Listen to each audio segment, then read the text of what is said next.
وضو کرنے کے بعد ہمیں کون سی دعا پڑھنا چاہیے؟ اگر ہم وہ دعا پڑھ لیں تو اس کی کیا فضیلت ہے؟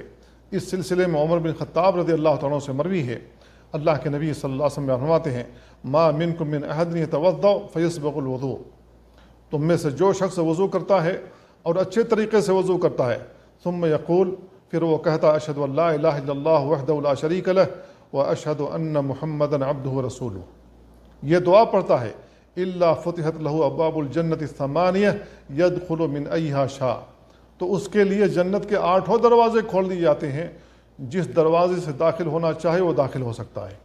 اس کو امام مسلم نے روایت کیا ہے۔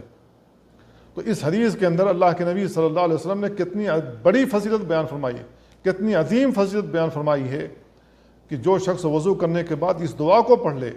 اس دعا میں کیا کہا گیا ہے؟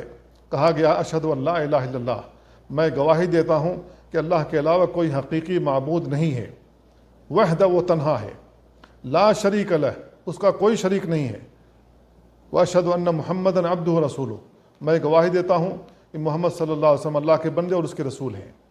صرف اتنی سی بات ہے، جو شخص یہ دعا پڑھ لیتا ہے اس کے لیے جنت کے 8 دروازے کھول دیے جاتے ہیں۔ کیوں؟ اس لیے کہ اس نے گویا کہ کلمہ اپنی زبان سے دہرا لیا ہے۔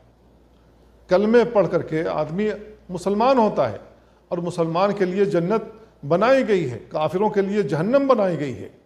تو میرے بھائیو، جب ہم وضو کرتے ہیں، وضو کرنے کے بعد اپنے کلمے کی تجدید کرتے ہیں، اللہ رب العالمین جنت کے 8 دروازے ہمارے لیے کھول دیتا ہے۔